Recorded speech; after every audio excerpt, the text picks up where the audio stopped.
Day 2 News. We enlighten the dark side.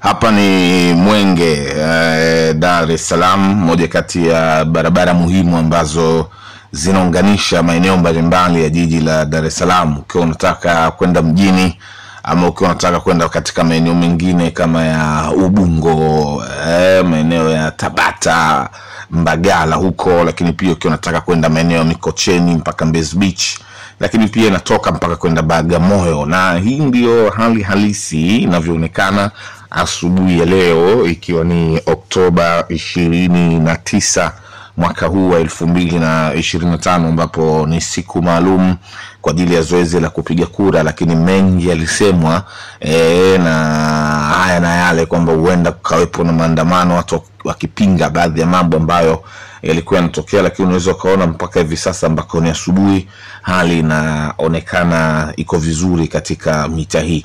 Day 2 News tunapita katika mitaa mbalimbali ya jiji la Dar es Salaam, na tunazunguka pia Tanzania kupitia kwa maripota wetu kwa ajili ya kujuza hali halisi kwa siku hii ya kile ambacho kinaendelea. Kwa hiyo tazama kile ambacho kipo Mwenge, ambapo hali inaonekana kuwa shwari kabisa.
Day 2 News. We enlighten the dark side.